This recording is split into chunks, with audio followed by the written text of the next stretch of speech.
Welcome to the Kindness Project, the podcast designed to share stories of kindness and share how kindness can make positive change in our world, one small act at a time. This time on the Kindness Project, the Paris Marathon challenges, and we get interviewed by Don from Do Me a Favour, Buddy. 100 episodes, Charlotte. What is going on? Yes. 100 episodes of the Kindness Project. We are joined again by our very special guest, Don. How are you, Don? It feels special. Chuffed. I'm really chuffed to be here. Episode 100. I mean, can you believe it? Let me just do the intros formally. I'm joined by a girl who, after 100 episodes, clearly needs no introduction, but I'm going to do it anyway. It's Charlotte Dames. Oh, mine seems bad now. Oh. Is it? Yeah, go on. It's not negative bad, as in, like, I'm going to insult you. It's bad as in, it's not as nice as that. Okay, go for it. He's a lean, mean gym training machine. It's Chris Day. Oh, did I tell you about my marathon? Yeah.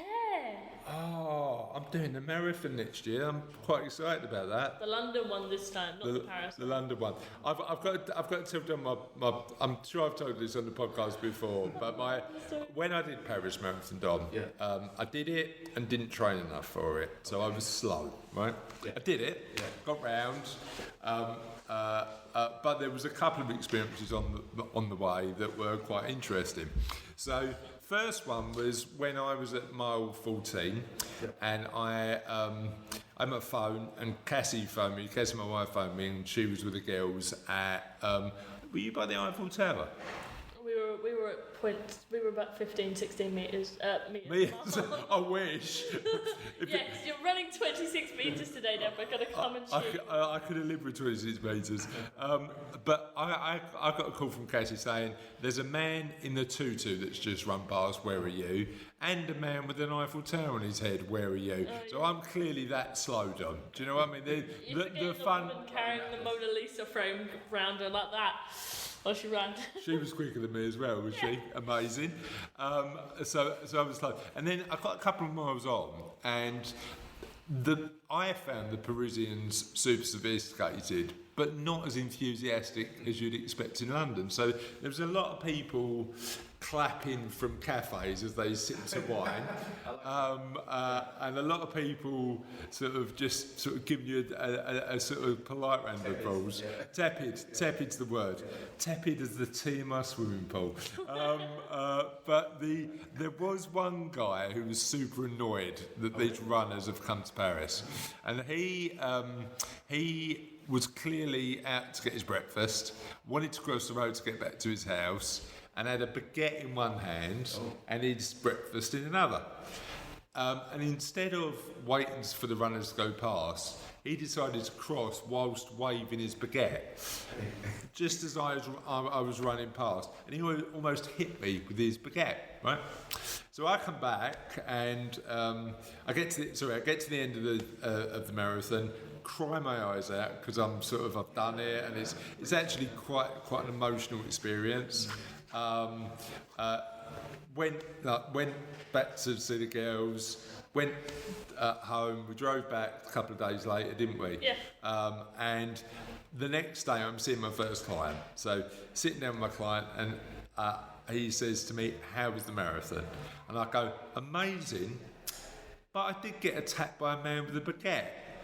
And he went, Chris, could you make that sound any more French? I mean, did he have onions, a beret, stripy jumper? I mean, literally, like, the fact that he had a baguette means that I'm probably guilty of, like, sort of a lot of stereotypes, to be honest. But, yeah, but it was an amazing experience. It's one I intend to repeat next year, but in my hometown, and I'm amazingly scared and excited. What big challenges have you got coming up, then? I think it's always like waking up in the morning. Yeah. That's what you say. No. It's always a challenge for me, Yeah. What? Getting out of bed.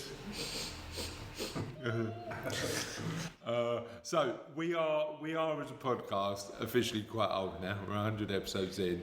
So my question of the podcast this week is, what's the best and worse things about being old? I wouldn't know. I assume it's backache because mine's terrible.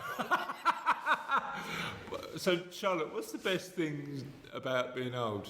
Best things about being Crosswords, I reckon. Crosswords are good. Having time for a crossword. old. I ain't got time for nothing. Yeah, but you're still relatively young, aren't you? I don't know. I'm old as in I'm the oldest in the school, and with that comes not With great, what, are you Spider-Man or what? with great age comes great respect Wisdom. from those below us. All right, okay. But also I get respect from the people I kind of take into my little in-school family, and I've kind of. Have you heard about Charlotte's gang? Briefly. We called the baggy trousers. We added a new member today. Oh, She's amazing. She started singing Friends and we all clapped along and we clicked to the Addams Family together. It was great. okay. So is that like a sort of induction ceremony? No, the induction is the off-kilter high five. You haven't seen it, but it's. No. It's What's great. the off-kilter high five? I can't do it with someone who doesn't. Right, over we go. Oh dear. Demonstrate. You You just miss. Well, you just whack somebody in the face. No, you go over their shoulder. You just right, miss, okay. and it's great. So what benefits do you get from being part of this little gang? They call me mum. It's great. They call you mum. They call you mum.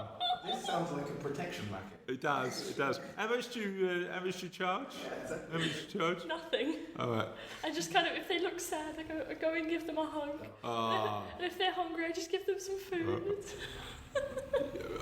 Sorry. What? I'm confused. You know what I'm thinking? I'm thinking Oliver Twist and you as Fagin with your little gang of We do have quite a few members. yeah. Amazing. Very Charlotte's clever. Web. I Very like it. So what do you think the best and worst things about being old are, Don? I think the best thing about being young is the lack of responsibility. I hate paying bills as an adult. Yeah. And it's one thing that if I could be young again, that's definitely something that I'd You'd get rid of paying bills. Best thing about being old, I think, is that's a really interesting. So I while you imagine it's while you, not having to being give able to go, being able to go on rides in the fun fair, and not having anybody question your age about anything. Because I remember when I was younger and I was not tall enough to go on certain rides, it used to really frustrate me. yeah. Now I can just walk in. Well, but you know what? I think old is a bit of the state of mind, right? You know, old is like. I like the baby There was a guy in my gym. I don't get to go on them anymore, so I'm glad. Me and my friends, we went to Southend, and there's like a really kiddie ride, and we started getting on, and the people just smiled at us because like we had so much energy and we're having so much fun, and they looked like they were having fun with us, and it was great. I like that. And you know what? I think having a young state of mind, regardless of your age, is super important. But I think that one of the best things about, and I'm going old as in sort of 70 plus. So Don, we're not there yet. We're all good. Like Grandad, yeah. Is you care, you lose the consideration for what other people think. You still care about people, but I think you stop caring about what other people think. And actually, I think there's a freedom in that comes to that. You said you lose, and all I can think is you lose hair. Aha. That's the thing about being old. It's going. It's not gone yet. It is gone. I mean, most of it's gone. It might be partially my fault. But the problem is, I am sitting with two particularly hirsute people. I mean, Don's got a good set of locks. And I'm growing mine out. God, it's past my shoulders. It's weird. You've got good hair. But the weird thing is, it grows on my chin a lot quicker now than it used to. So my beard. Yeah, but that might be true. The more you shave, Maybe I should shave my bald patch and see what happens, whether it grows back or not. I don't know. So, listeners, our question is, what's the best and worst things about being old? And we'll let you define old. Yeah. What are you two laughing at? No. You do. We'll let you define old however you want. But what are the best and worst things about being old? How can people get in touch with us for our birthday podcast? Oh, happy birthday, guys! We should really wait until 365 to say happy birthday, but sure. Anyway, what was I going to say? I completely sidetracked myself. Twitter, @HonorKindness, and then Facebook, you type the Kindness Project into the magical search bar thingy. It takes you anywhere you want to go, just look it up. And it works in Google as well, which is very surprising, and I like it very much. Anyway, I'm rambling again. I should stop. Anyway, email, hola@thekindnessproject.co.uk, and I think I covered all of them. Yeah. Cool. Oh, no, MySpace. MySpace. We had to deactivate that account. I'm so sorry. Oh no! What happened to my MySpace account? Well, Can we ask Jeeves? How about AOL? Can we do that? Oh my god. Oh, do you know what? My AOL, that is one of the things about being older, Dom. We're not old yet. We remember pre-internet days. Yeah. Yeah. I honestly do, which is so weird because it's like I don't think I can live without it these days. I know. And you know what? I remember the day when I got my first dial-up. 64. No, I wasn't going that far back. I mean, that is proper old. Oh, you're right, bro. I had a full head of hair then. But I remember the days when I got a full... right, can I finish my story or not? When I got my first ever wig. No, my first ever Hair follicle. The year was 1978. The hair started to grow. No, my first ever dial-up internet connection. Okay. And I'd moved into my flat. I was 18. I moved into my first ever flat, and I had dial-up internet. And literally, an image used to take about 20 minutes to download. I mean, it was super, super slow. Now I can download an image in a second. I know. Yeah. Magic. Yeah. But if you went back 100 Science is years magic and showed that them works. like a 4G internet connection, Yeah. or You'd be burned as a witch. you would. Oh, You would. thanks. I know I'm magical. Yeah. So, shall we get on with the show? Sure. We'll leave to you, Don, to interview us then. Great. Yeah. Well, I've got a few questions here. So, the first question is: has kindness ever gotten you into trouble? That's a really good question. I don't think it ever has. But it could. How could it? You've never read one of those books where like a really sweet girl is kind to like the wrong person, and it turns out they're part of like a gang or something. It's best novels ever, but kindness getting people into trouble, and however realistic the situations are, then. Yeah. So I mean, I'd be interested to see what you say, but I think I live my life through a rose-coloured filter. Okay, so I'd rather think the best of people than assume the worst, because I think a cynical approach to life just is a less happy one. So I've probably been taken advantage of because I take that approach in life. But nothing that I can think of that would ever stop me doing it again. I think if people take advantage, you soon find out more about them than you do about you, and it's not going to stop me carrying on having that rose-tinted sort of thing about life, and just continue to live life in the same way. What do you think, Charlotte? I think you're right. It is good to see the good in people, but I think it's also good to acknowledge that not everyone is perfect. Yeah. So there is always going to be something negative about people. So helping them may hurt you in a way, but if helping them helps them, not putting this very elegantly, but if helping them helps them and it benefits them and it does good for them, then seeing someone else happy, even if I get hurt a little bit, it makes me happy as well. So it's kind of like an equal exchange. Yeah. So I think you've got to be careful though, haven't you? Because, I mean, like, I think... It really depends how many chips they take off the block. Yeah. You want somebody who's... You want to help somebody who's generous enough to understand that you're helping them. Yeah. And I think you've got to be careful to make sure that you're looking after your own mental health. Yeah. Your own well-being. Your own well-being.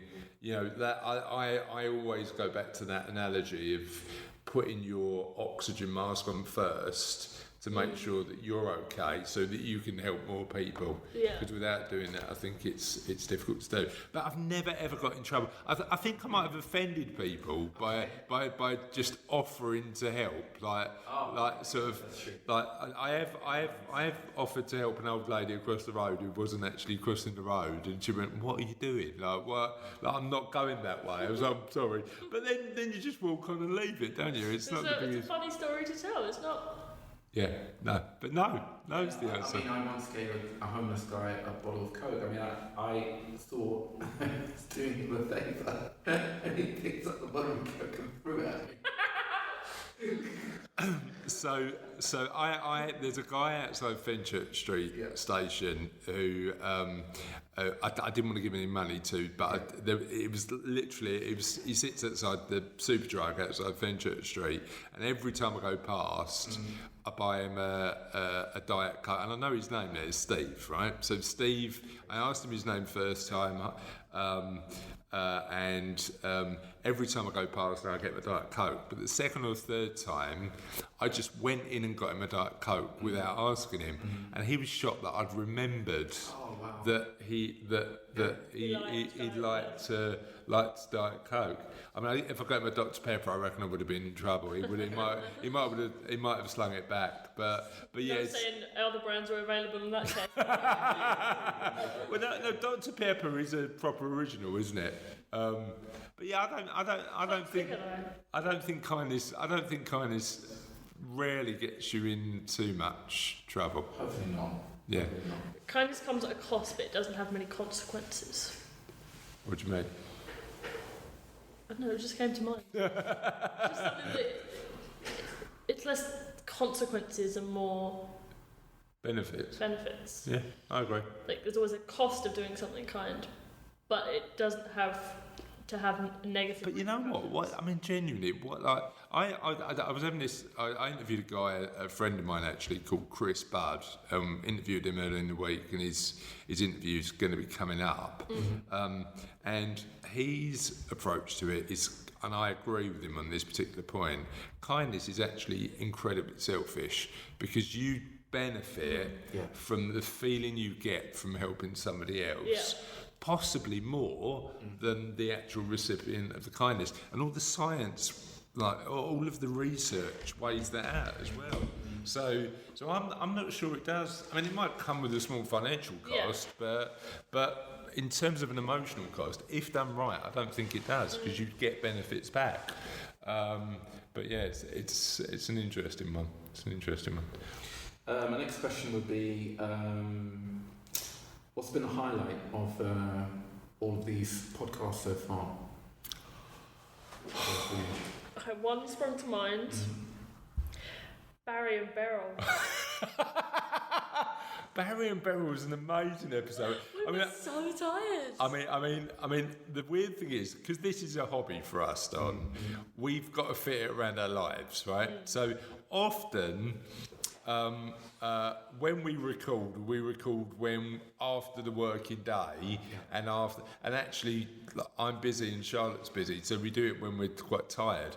But some of the most strangest podcasts we've ever recorded. They happen on Saturday mornings, Monday nights. Normally on a Monday night when we're both at our tiredest. Okay. And there was one where I had a call from a gentleman called Barry, that I just finished on, and we just spent all podcasts talking about Barry and Beryl. Because we watched the Old People's Home for 4-year-olds. Oh, that's an amazing show. Yeah. There was a woman on that called Beryl, and we fell in love with her. Yeah. So I've enjoyed just talking nonsense with somebody I love very much. Oh, gee, thanks, Olman. That's right, mate. And just sharing this together. But you know what's weird, right? So one of the there's two things that spring to mind on that. We interviewed in the early days of the podcast a lady that I know really well, a lady called Chris Laney, who does charity projects, and her most recent project was to record the memories of people in their 80s and 90s. Just as an audio legacies, because if they're not around forever, what are they going to remember? Just so they could share it with their families.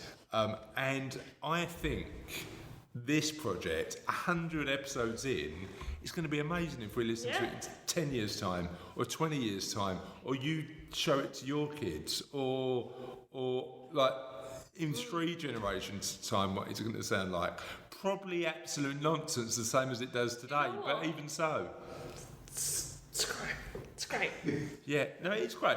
But also, like, sort of, I said this to my dad, funny enough, because I said to him, I'd love to record your stories, regardless of what they're about. So I think my favourite part of it's been spending time with somebody I love and just laughing a lot. Oh, the nonsense we get.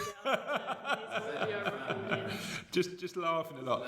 So that's been one for me.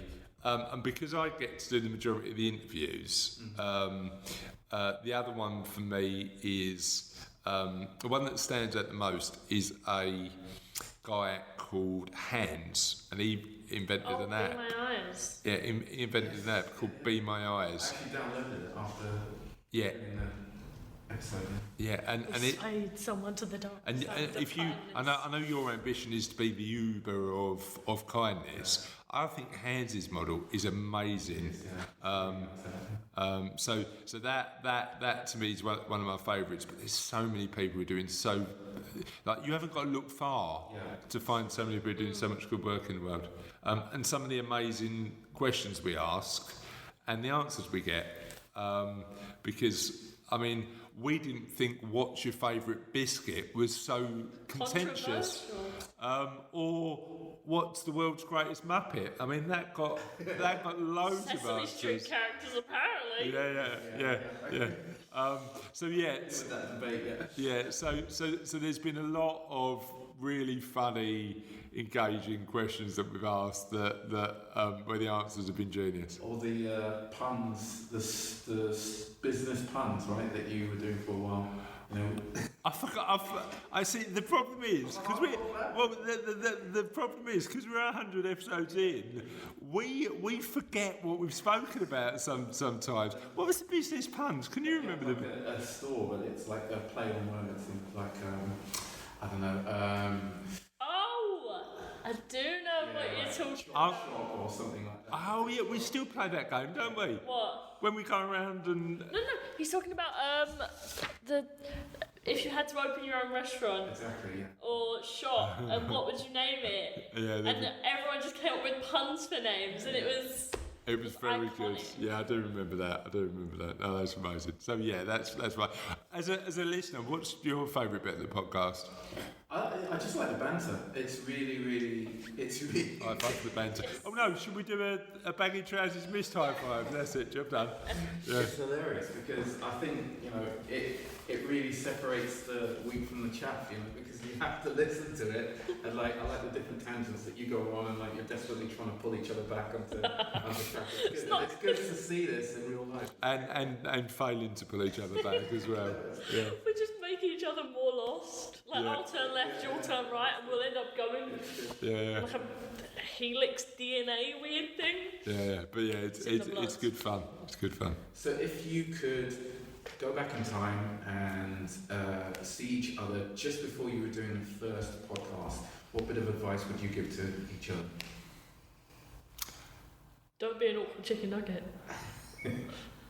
I remember when we... What does that phrase actually mean, awkward chicken nugget? I don't know. It just sounds right, and it sums up everything. It's like, so don't be an awkward mush. Yeah, relax and enjoy it, I think. I remember when we sat and we did a bulk and we did 12 intros right at the beginning, and we were so awkward. Like, now we're an awkward mess, but it's organised awkward mess. Yeah. But back then it was frigid, organised awkward mess, and it was. Yeah, you know what? I think what we've learned over recording 100 episodes is just chat like there's nobody listening. And at the start there was nobody listening. Now there is. We chat like there's nobody listening. So I think you've just got to, if you're going to do it. I mean, to be fair, all we do is do the bit that's the fun bit. Our esteemed editor Russ puts it all together and does all the uploads and does all of the actual work. So I think we get to do the fun Silent bit. but technologically deadly. That is an amazing phrase for us. Silent but technologically deadly. I like that. Yeah. So I think just relax and enjoy it would be the thing that I'd tell myself back then.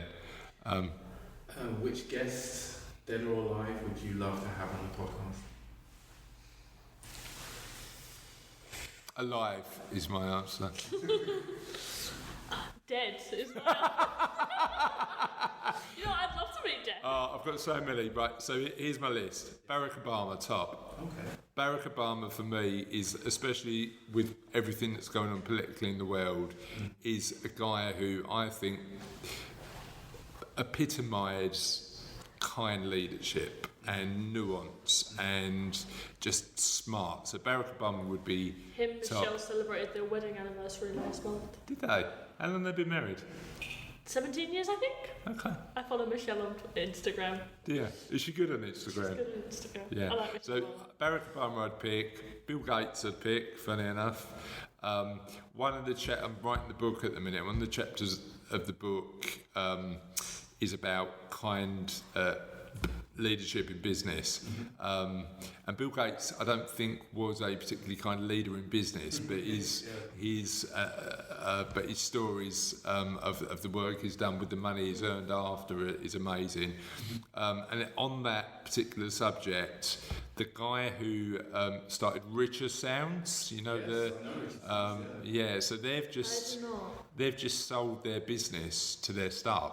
Oh, wow. So they've just sold. He's just said, right, I'm going to somewhere, and he talks a lot about ethical capitalism, which is something that I think is really important as a business owner. If you're going to start a business, do some good in the world as well.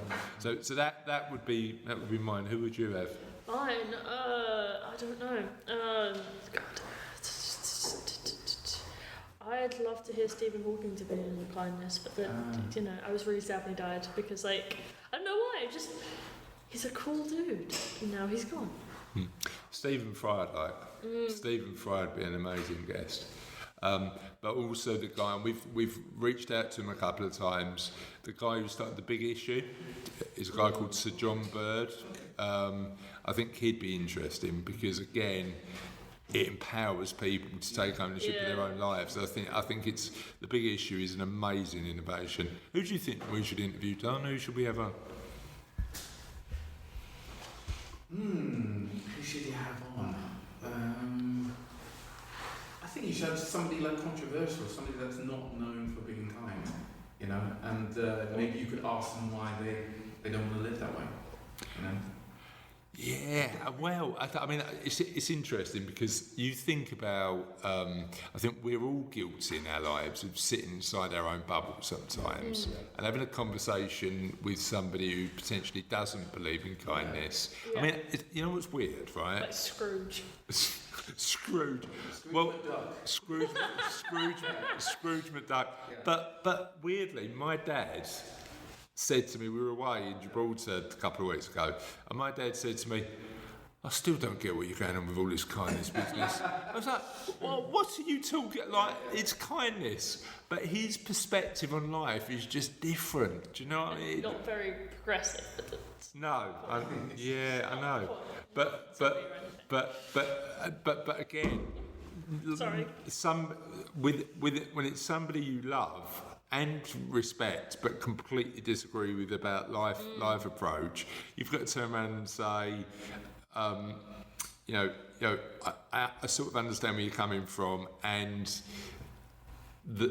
being brought up in an environment with a bit more scarcity, so life was a bit tougher, and why you'd have that approach.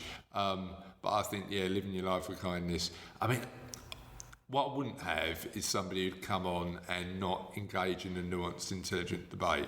So I'd never have Katie Hopkins. I'd never have somebody who was all they wanted to do was have a row. Or be more famous, or... Yeah. But if they were prepared to have an intellectual conversation about why they felt kindness wasn't a good thing, I'd be happy to have that debate. Okay, well, slightly off topic here. Since you often talk about film and music and things like that, what are your guilty pleasures in terms of film and music? So something that you love listening or watching that is wickedly awful. For me, Russ Abbott's Atmosphere. Oh, it's amazing. Genuinely, it is. Bad, cheesy 80s pop is my one. Russ Abbott's Atmosphere, Black Lace's Agadoo. I know. Now, I'm not saying I'd listen to him all the time, and the dance moves as well? No. Shake Pineapple, I can't remember the words now. But yeah, so they I think is my guilty film pleasures. Carry On. I still think Carry On's funny. Yeah. I mean, proper old school and not particularly politically correct, but of its time, and looks through it in a lens that might be. It's still quite funny. Mine. Oh, me. You're looking at me. You're both looking at me. Yeah. Okay, so I don't know.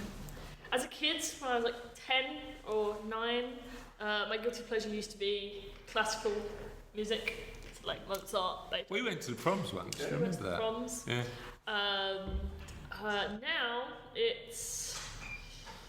I don't really have a guilty pleasure. I listen to music because I like it. I like music. I like it. There's not one song that you're like, I can't really play this in front of you. Yeah, one. It's on that playlist of all the old 80s rock, and it's such a good playlist.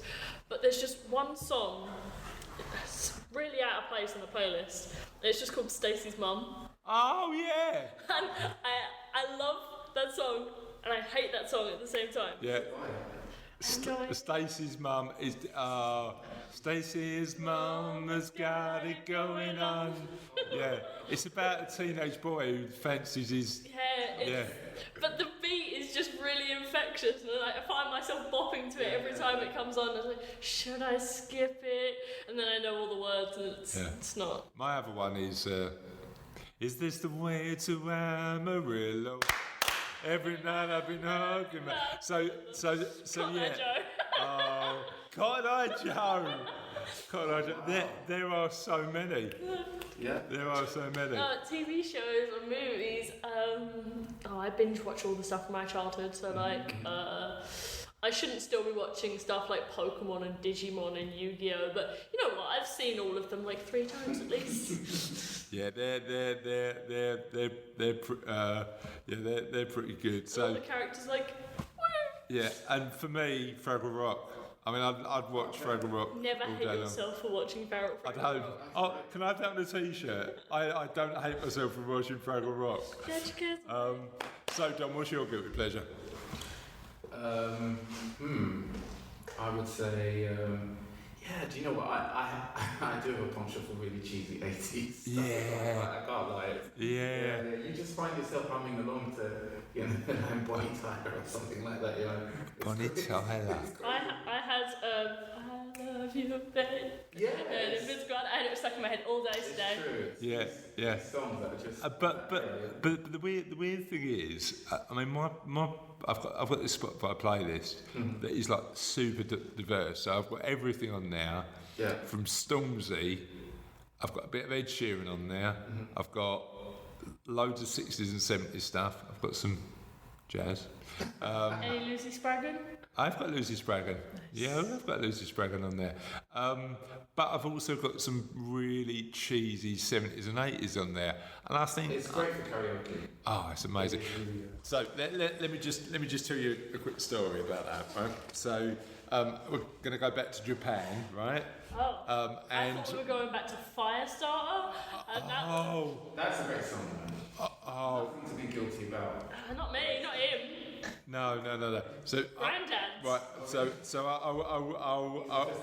I'll as Grandad doesn't like kindness, we'll tell this story, and he'll never listen to it anyway, will he? So my dad, who's 72, came round for a bit of Sunday lunch about 4 or 5 weeks ago. Went and picked him up. He lives about 5 or 6 miles away, so he could have a couple of glasses of wine. Luckily, we got about 4 bottles in because he drank more than a couple of glasses. At the end of dinner, we had a couple of board games, and then we got the karaoke out. So the kids are loving it. They're singing karaoke, and I say to my dad, "What are you gonna sing?" He went, I'm not singing anything. I mean, okay. Theoretically, if you were to sing something, what would you do? And he went, I'd sing Firestarter. Wow. So 2 more wines in, I go back to him and say, okay, you ready for that Firestarter now? He said, right, let's do it. Because he's now drunk enough to really enjoy it. I don't know. I mean, when did Firestarter come out? I know. Yeah. Anyway, so my dad's bald, right? He's put his hair up like Keith Flynn, and pranced around my lounge, my living room, singing Firestarter. And he keeps going like this every couple. And yeah, running his fingers through his hair. And unbeknown to him, Cassie's recording all of this, so she's getting all of this on video. In the background, singing all the background bits. I'm a twisted, he's a twisted. Yeah, so we're really enjoying a bit of Firestarter, and at the end, my dad finishes and realises that Cassie's got it all on tape, like got it all on the phone, right? And turns around and goes, "Please don't put that on social media. Please don't. There's more. Please don't put that on Facebook. But can you WhatsApp it to me so I can show my friends?" So he was secretly proud of his impromptu Firestarter performance. But yeah, that was that amazing. That wasn't the story you were going to tell, but I'm glad you did. So the other story I'll quickly tell, which actually isn't as good as that one, was when we were in Japan. We had to have a go at karaoke. I mean, you're in Japan, aren't you? You've got to give it a go. But the only karaoke places in Japan are booths, so they don't really do public karaoke bars. You've got to go into a booth, and we felt it was a bit silly to just the 2 of us go into a karaoke booth. And then on the last night in Tokyo, we thought if we don't do it now, we're never going to do it. Yeah. So we went into a karaoke booth. Booked it for half an hour. Don, 3 hours later, we're still in there, loving it, just singing to each other. Disney classics, you know, the Beatles. Hey There Delilah came out of its box at one point. Wow. Yeah. And just karaoke classic, Sweet Caroline. I mean, you've got to do that at karaoke. I know, amazing. Anyway, I forgot what the question was now. Guilty pleasures. Guilty pleasures, yeah. So 80s music. And then film, yeah, I think Carry On probably. I don't know. If I enjoy it, I don't think I'm that guilty about it, but increasingly anything I enjoy with Nick Cage in has got to be. Yes. Yeah. So since I've come out as Nicolas Cage's biggest critic, I can't go back and watch The Rock, and I actually enjoy The Rock. I think The Rock and Con Air are good films, but everything else is done. I used to watch them on BBC Three on Tuesday nights. They used to put it on after the Bake Off. I think it was National Treasure. I used to just sit and watch them for like an hour, and it'd be like 10 o'clock, and I wouldn't be sleeping. I'd be sitting watching Nicolas Cage solving these national mysteries. Raising Arizona is amazing. Yeah, now that's a good film. Yeah. That's a good film, definitely. So there are exceptions, but I think his recent catalogue has been shocking. And apparently, Charlotte's threatened to get me a Nicolas Cage cushion for Christmas, haven't you, Charlotte? So have you seen them? They're cushions, and they're red. You swipe it's a red sequin cushion. You swipe your head up, and it's Nicolas Cage's face. What? Who came up with that? What's the purpose of that? No, I don't know. Just to scare people who really don't like Nicolas Cage. I'm gonna get one. So Charlotte was like, "You seen this?" I was like, "Yes," and never ever buy that for me or show it to me ever again. You were the one who sent it to me. Yeah, I know. Oh yeah, I did. Have you seen that viral video of him singing Purple Rain? No. No, because I think he was going through some marriage troubles. So his answer to that was to go to karaoke and just to shout Purple Rain, and it's up on YouTube. Oh. Just random strangers around helping him sing this song, and he's just really belting it out. Yeah. Was he a few wines in? Of course. Yeah. You have to watch it. It's amazing. It's Okay. It's amazing as in... That's Nicolas Cage's... It's good quality. It's great. It's okay. Great. It's that's actually... On IMDb, there's voted as Nicolas Cage's best film. Anyway, sorry. So yeah, what gets you out of who gets you out of bed in the morning? You're looking at me like I have an answer because I really don't want to get out of bed in the mornings. My education. That fear. No, I just like learning. Okay. I don't like feeling silly and stupid, so I like going and learning. That's great. Amazing. Until I get up for in the mornings nowadays. Yeah, you're normally pretty good at getting up though, aren't you? Yeah. Yeah. I get out of the house before 8. Do you use an alarm clock? Like 5. 5. 5 alarm clocks. I use 5 alarms on my phone that start at 5 and end at 7:30. Yeah. When you're meant to be leaving the house? Yeah. Everybody's got that alarm clock though. The one where you go, you know what? I should be gone by now. No, see, I'm supposed to be out of bed and dressed by 7, and then the 7:30 alarm is to tell me, "Hey, you need to get a move on because you have the next 15 minutes to leave, otherwise you're late." Yeah. So learning gets you out of bed in the morning. Yeah. Anything else? My friends, I guess. Physically, they come over. Yeah, just tip you out. I used to. I didn't used to do physically pull Frankie from her bed, but I used to go over and knock on her door and take her to school every morning. Yeah. Those were good times. Miss those days. What about you? Why do you get out of bed every morning? What gets me out of bed in the morning? You know what? It's changed over the years. He's just to get up and go, man. If he laid down for too long, I think he'd... No, I like the sleep. But once he's up, he's up. Yeah. I mean, I've started going to the gym early now, so I'm in the gym at 6, and then I come 6:15 the session, and then I'm back home at 7:15. But then I'm full of energy, and I'm going morning, and everybody's like, it's too early. But then 3 o'clock on, I'm just gone. Like 3 in the afternoon. That's I start sliding early because I'm up. And I am a fan of the power nap. But what gets me out of bed is it used to be providing for my family. So it used to be financially driven, especially 10 years ago when we started the business. Mm-hmm. Now it's about impact and relevance and making a difference. Mm-hmm. So for me, my why has changed over the last couple of years. And certainly what I see getting me out of bed over the next 20 years is going to be different as well. But it comes down to one thing. I've said this to you before. I see my job as being a role model, and anything I can do to show. Start tearing up in a minute. I thought you were forgetting my name and I was going to laugh. No. Everything I can do to show Stephen Allen the life.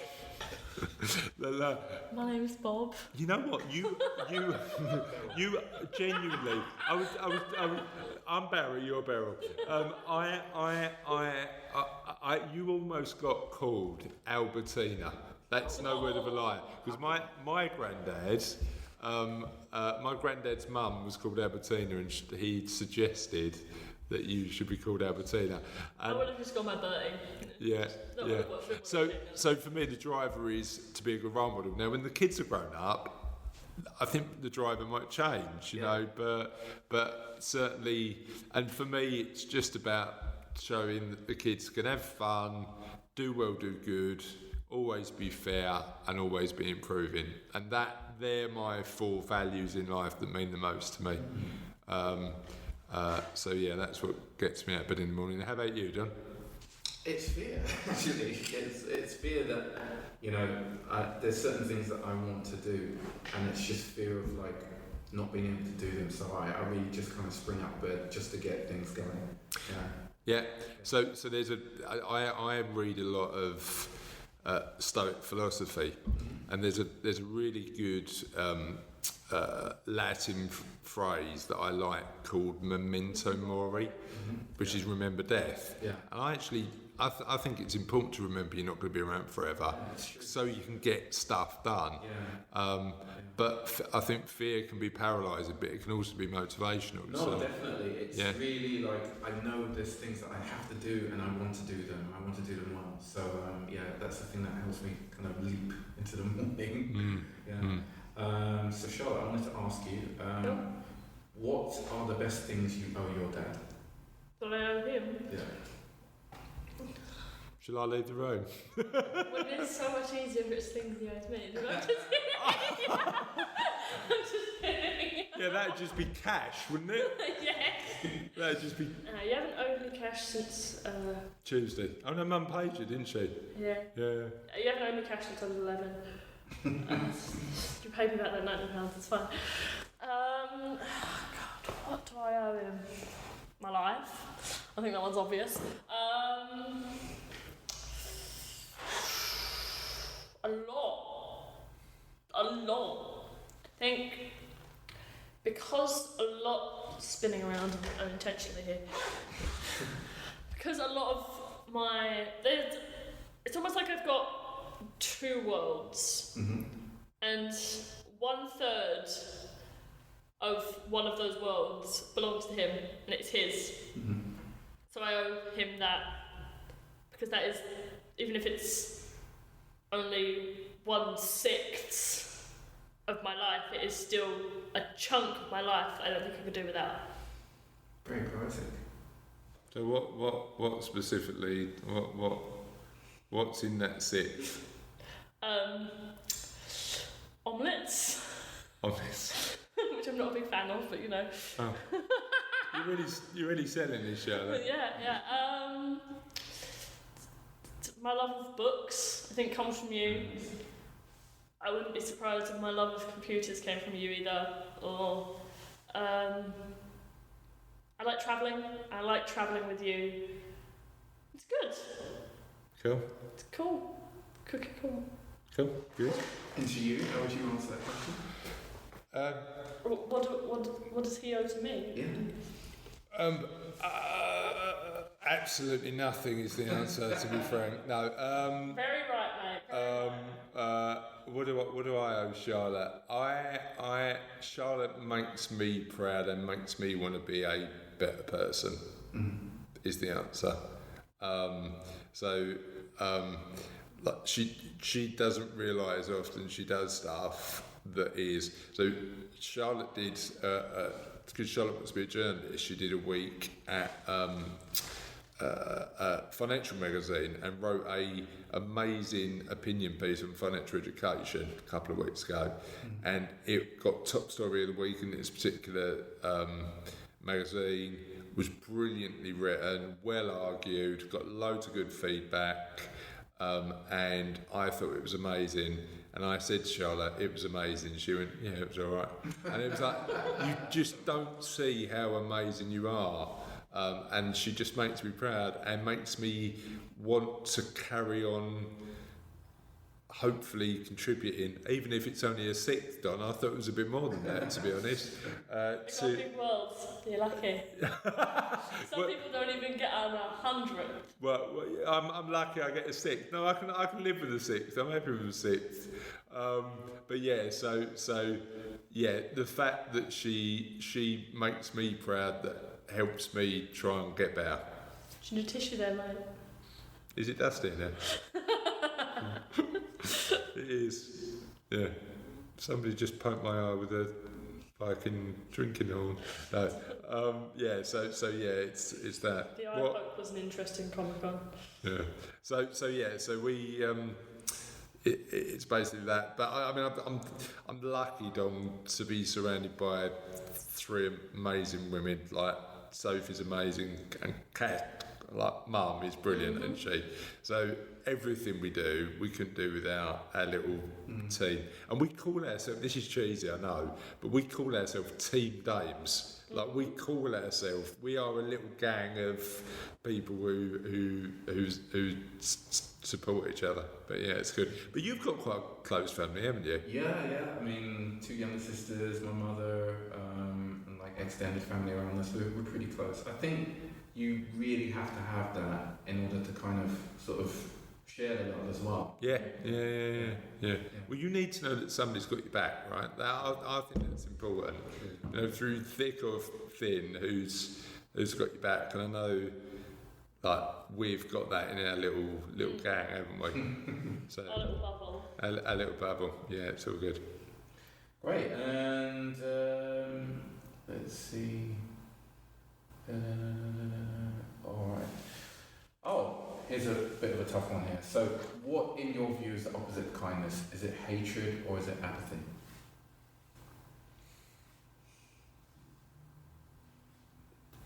Both. Okay. Which is stronger? Which is more negative? I think the thing with kindness is it's not one set thing. Mm-hmm. To being the opposite of it cannot be one set thing either, because kindness can come in so many forms.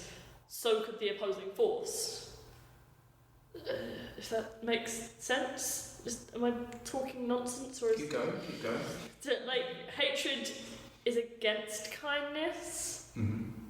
But just because there is hatred in the world does not mean that there is less kindness. Mm-hmm. But I think if you're saying something is opposite, they're kind of like a balancing force, Mm-hmm. like a weight on the scales. So, Mm-hmm. but it doesn't. Just because there's hatred in the world, it doesn't cancel out the good that is happening in the world. It doesn't bring it back to a middle of nothing is like an equilibrium where there's no. Am I explaining this right? Am I overdoing it? Anyway, it doesn't bring it back to an equilibrium because all that kindness is still there and it's still up. It's almost like it's weighing the scales down for kindness to become better and more important. Mm-hmm. So instead of hatred balancing out the kindness, it instead lifts kindness up and increases its importance. And I think with apathy, it's not doing anything to hurt people who are being kind. And it's not stopping them. People who don't care don't care. And they don't have to care, but it doesn't stop kindness from happening. Yeah. Because it is fluid, and it comes in many forms, whether people know they're being kind or not. Because, I mean, you hear a lot of people saying that we're living in these polarised times, and it seems that a lot of people are concerned that people are not caring as much these days. So Yeah, I see. It's interesting.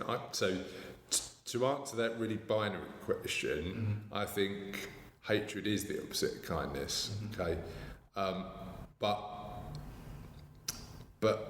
getting people to care is where the challenge lies, isn't it? Yeah. Making people care enough to go out and do something is where we need to do the work. So the opposite of kindness is hatred, but where we need to engage people is for them to make an effort. But I'm really encouraged by that because I see examples of it every day. I had a couple of meetings in town this morning, walked straight through Fenchurch Street station, and there are 50 people out there raising money for the poppy appeal. So I think what's interesting is when you become more conscious of it, you actually see acts of kindness everywhere. You see people doing it. What we could potentially do better is talk about it more, because people's perception of the world is based on what they see on Twitter or Facebook or on the news or in the papers, when in reality most people live their lives and have evolved to help each other. We live our lives being helpful, but I think what we need to do is understand that what we're told is going on in the world isn't often as bad as the reality.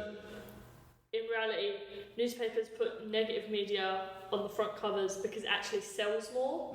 So it's not that the world is just bad, it's just that the bad makes more money for people. What was I going to say? I was going to talk about, I think I'd rather people be apathetic towards issues than negative towards them, because it's almost like a blank canvas. Yeah. And it's a lot easier to paint over white than it is to paint over... so it's easier to make somebody kind from apathy. It's a lot easier to paint over white than it is to paint over blacks and dark reds or... So to change somebody's mind from a middle ground to a high ground. Right, so let me ask a question to both of you then. How do you make somebody more kind? How do you encourage somebody to be kinder?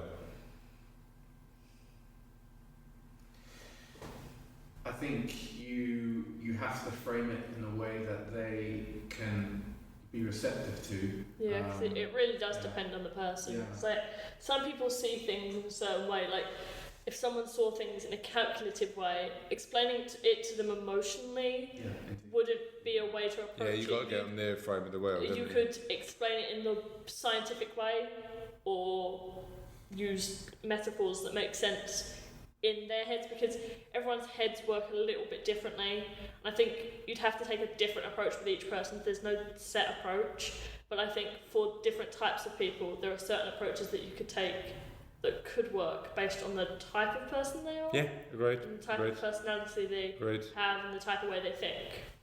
And I think also reminding people that they're unconsciously kind every day, and if they were a bit more conscious about some of that stuff. Is that your phone?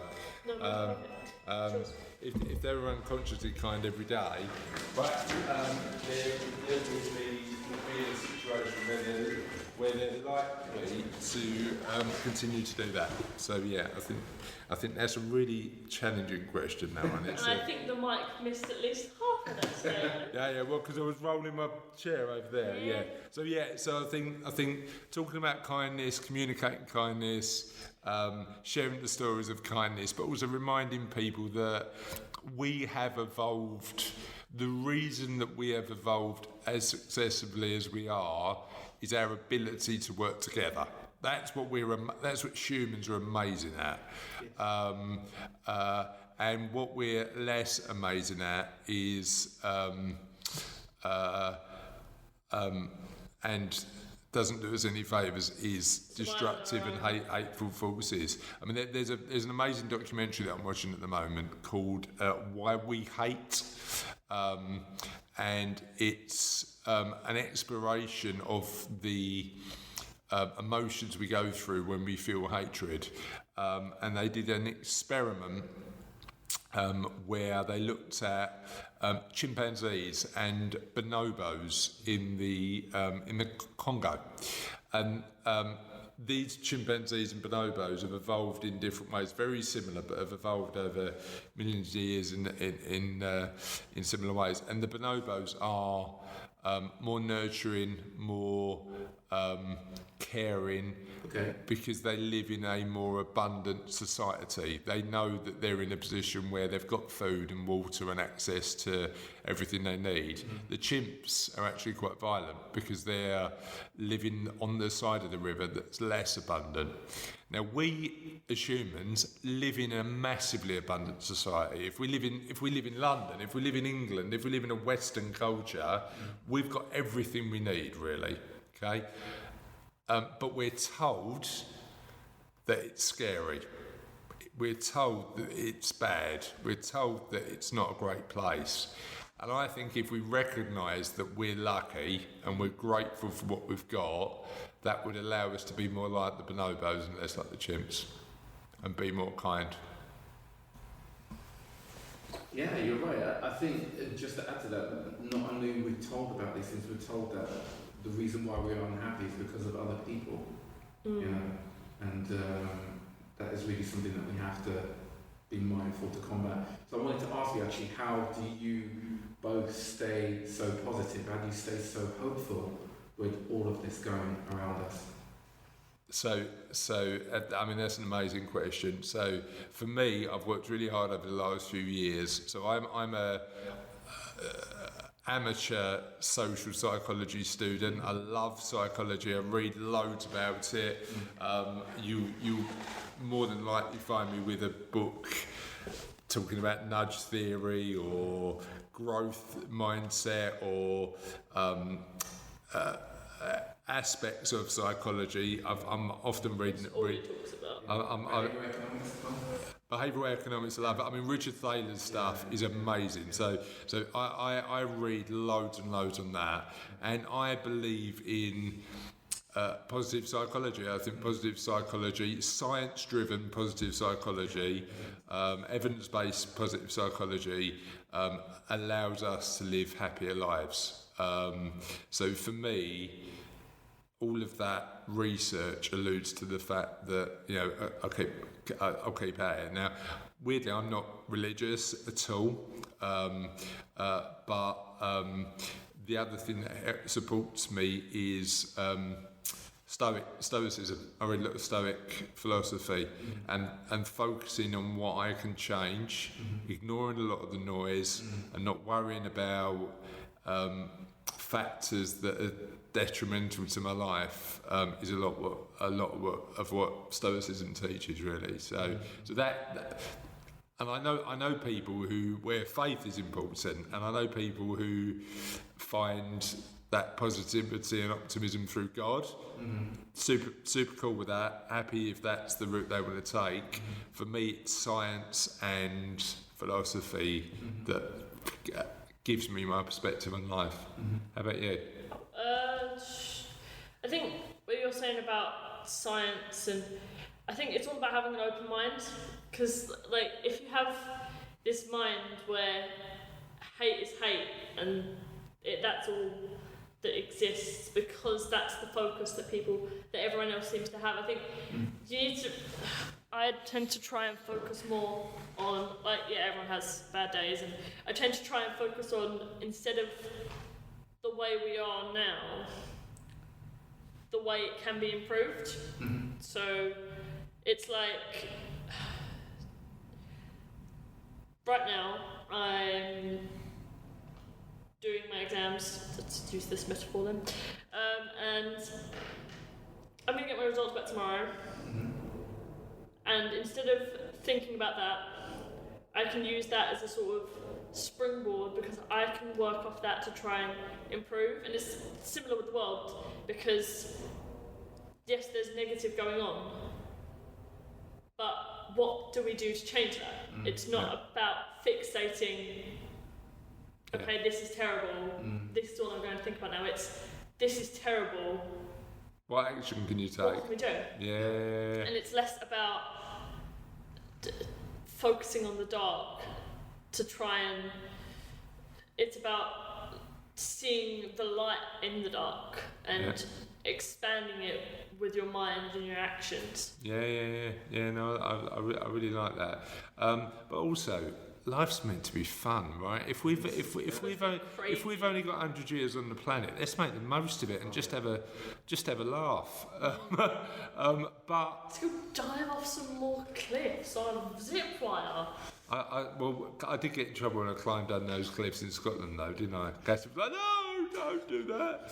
Only because my youngest tried to follow me, but yeah. So for me, it's enjoying life. Realising that if you've only got a limited amount of time on the planet, you've got to make the most of it. Doing something amazing while you're here. And just living life like it's meant to be fun. And I agree with Charlotte. Looking back is often counterproductive. I'm not saying that. I'm not saying don't look back. I'm saying take the past and it as an example and learn from it. And help make sure the past never happens again. So it's fine to look back if you're looking back on what not to do. Yeah. I guess. Yeah. So that's what keeps you optimistic, because you're an optimistic sort of guy. Actually, just leading on from what you're saying, that I used to think about future me, and that I would be in this 2.0 version where I wouldn't have any troubles, I wouldn't have any stress. But I really realised with life that that's not realistic. Yeah, agreed. And that it's better to see your life as a project, that it's a work in progress, and that there are going to be things that you are not so good at, that you can improve upon. There are going to be times when you don't feel so happy, but then you have good times as well. So if you consider it all as part of the package, lose sight of the goal. You know what? The reality is that we're not going to be happy all the time, are we? I mean, that's the reality of it. But working hard to learn how to be better. What's that song? It's the climb. That one. What's that song? It's always gonna be another uphill battle. Yeah, that one. But it is always about just how do you continuously improve from where you are. So it's not the destination, it's the journey, I think. I was expecting the band to come in there. We've got them hiding in the cupboard. We've got them hiding in the cupboard. Cupboards? Yeah. They're under the table. That would have been a good moment, yeah. And if this podcast was not called The Kindness Project, what would it be called? Definitely Bucket Full of Nonsense or something like that. That just makes I might rename it. Once I've written the book, we'll carry on, but just call it Bucket Full of Nonsense. See, whenever you say bucket full of nonsense, I'm just thinking about that kids show, Harry and his bucket full of dinosaurs. You know what? I don't know if you remember that. Don might know this. There was a kids show called Jamie and His Magic Torch. And it had the best. No, Fraggle Rock's got the best theme song and intro sequence. But it had the second best theme tune and intro sequence. You said that, and all I thought of was Handy Mandy. What's Handy Mandy? It was a show on Disney, and it was just about this man, and he used to go around with his toolbox full of talking tools. They all had faces, I know what one you mean. They all had jobs to do, and they all just kind of cracked on. It was great. Yeah. So I think Bucket Full of Nonsense might be. What would you call it? The Beryl and Barry Show. Yeah. Beryl and Barry Show by Chris and Charlotte. Fair enough. In brackets underneath. Fair enough. Not bad at all. Any regrets about the journey so far? No. Loving it. Loving it. We're doing good. Yeah, we're still having fun. I mean, you find it a bit of a struggle every now and again, don't you? Because Charlotte's doing her GCSEs and there's a lot going on in Charlotte's life, but we're carrying on. We're powering through, and we're gonna make it a bit more of a family affair because Sophie's getting a bit more involved, and we're gonna start doing video, and we're gonna definitely publish a book. So what do you hope to achieve by show 200 then? We're gonna get to 200. Yeah, of course. You can't stop that. No. I I haven't thought that far ahead. Don, I didn't think we were going to get to 100. I mean, I didn't think we were going to make it past 50. I didn't think we were going to make it past 10. But we are still here, 100 episodes in. You know what? Genuinely, and again, I know we've said this a couple of times during the show, like, Russell should get a massive amount of credit for driving this forward. Like, actually, like, even though we're talking. Like, he's the one that's emailing us at least 3 times a week saying, we need more stuff. He's the one who makes our life super easy. Yeah. So actually, I'd suggest that Russell needs to answer that question because Russell would be the man who would have a bit more of a definitive answer. And when he's here, we do kind of pick on Dad. Yeah, you do, don't you? When Russell pops up on the podcast every now and again, he does it. But I mean, literally, if I give him a list of guests that want on, he emails, like, he's just the man on it. He's just amazing at getting it organised. So I think all of the credit from, you know what we should be called if we weren't called The Kindness Project? We should be called The Russell Dame Show. Because genuinely, even though he's not on it that often, he contributes loads. So thanks, Russ, if you're listening. Of course he is. And editing. But yeah, so episode 200, don't know, but hopefully we'll have the book published then. Hopefully we'll get there. And we'll have loads more video content at that point. And I'd love to make a little Kindness Project documentary as well, but whether we get there or not is a different matter.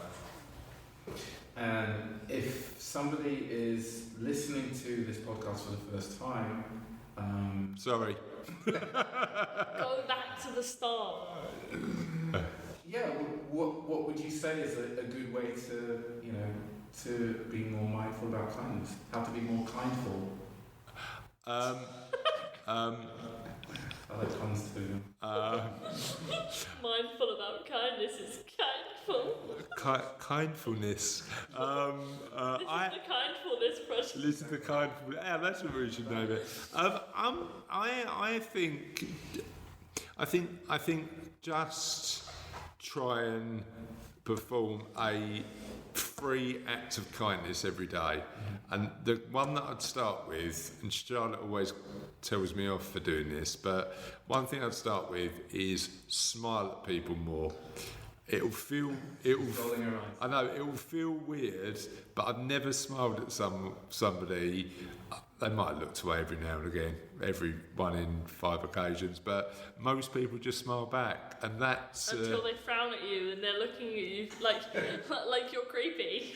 Yeah, well, which I can live with because it's probably true. But I think just having that element of human connection is a really simple way of doing that, or just giving somebody a nod and just connect more. I give people nods. Nods are easy.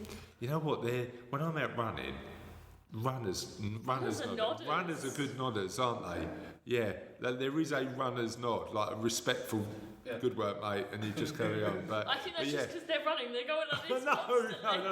No, there is a specific runner's nod. But yeah, I think just if you're starting off, and again, I don't pretend I'm any sort of kindness expert because I'm learning about it as we go as well. But just start small with a smile and a nice, just a smile and a nod, and just acknowledge people and be nice. Say thank you a lot. That's how I'd start. But most people do that anyway, don't they? Yeah. People are kind without even knowing it. Yeah. But if they're more conscious of that, then potentially they'll. And I think if they're kind without knowing it, acknowledging it will make them feel better as well. And what's your top tip to be kind to yourself? Get a decent night's sleep. Sleep's good, yeah. Sleep's good. Yeah. Exercise is one for me, and the other two that I live by is don't live your life through someone else's eyes. Don't don't make comparisons with other people's lives because that is a detriment to mental health, and allow yourself to make mistakes. And I think it's also important that you find a way to express yourself, because like it's not, even if what you're feeling isn't perfect and you don't want to talk to other people, even like if it's just you that knows, getting it out anyway Definitely is far better than just bottling it all up and waiting for the powder keg to explode. I mean, we had that conversation last week, didn't we? Which was Charlotte was suffering a bit, and I said to her and said, look, you need to talk to me about this, and we both cried our eyes out, and both felt better just through being there for each other through a time that was that where you were struggling a bit. Yeah. So I think just talk. Yeah, just don't. You whatever you're going through, you're not alone. As long as you let people know, and don't assume that the reaction you're going to get is a negative one, because I think assuming you pick the right person, they're going to be there to support you. Great. And I think my last question will be... What's your favourite Muppet? No, it's got to be which flavour crisps are the best. Which flavour? We've already done the biscuit debate. What brand are we talking? We can't mention brands. Well, we can, but we've got to mention every single crisp brand on the planet. But it differs. It's like if you hand me a bag of Pom Bears, I want... Pom Bears? What made you go down to Pom Bears? That's a real... Or if you hand me a bag of Pom Bears and McCoys, I want them ready salted. But if you hand me a bag of Walkers, I want them salt and vinegar. I like crisps, but do me a favour, not What's-Its. Not What's-Its. Anything but What's-Its. But my favourite is steak. McCoy's ribs steak. Oh, those make me feel sick. Okay. What's your one? It differs. Because some crisp companies, they put lots of salt in the salt, ready salted, and I like it. And some companies make their vinegar, put more vinegar in their salt and vinegar crisps, and I like that too, because I like the strong flavours.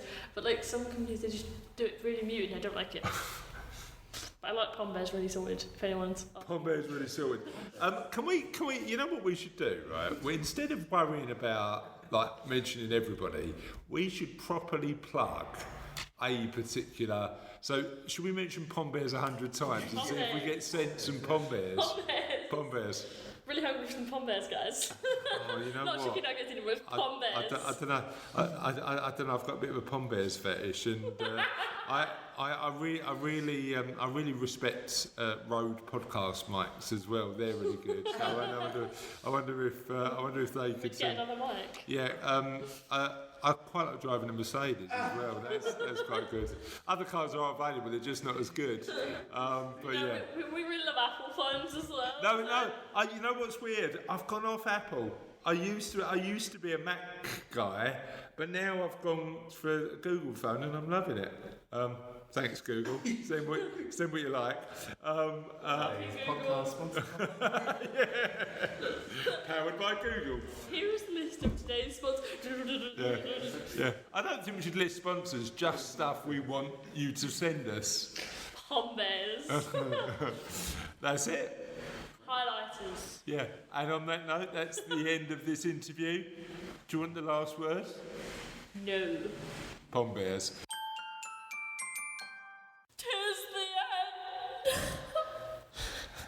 It is officially the end of the century, isn't it? It's 100. It's 100. The end of the century. We are... You say it like we've been doing this one every year. It feels like it. No, we are at the end of 100 episodes. And, it's been a blast, isn't it? I think we'll run out of questions of the podcast. We haven't. We've got loads. But by a decade, 520. But if we were a decade in, we might run out of things to talk about on the podcast. But we're not. 100 episodes in, we are still absolutely Going strong. still struggling with working out what the podcast questions are, but We use those Truth or Dare websites for suggestions from an 8-year-old. yeah, we yeah, this could be my. 8 yet, is she? No, she's not 8 yet. The next time you listen to this, we will be asking a podcast question. Please help us with podcast questions because we need some more. What do you think the future podcast questions should be? But for now, we have got a suggestion for the podcast because We do have a resident 8-year-old. we do have a resident 8-year-old who makes amazing suggestions, and she said, and this was last week's question in the podcast, what's the one thing you've done that you'd never do again? And we had, after last week's Disappointment. relatively mediocre response, this was one of our best answered questions. Oh, 24? 24 on Facebook, and we had a few more on Twitter, so all good in the hood.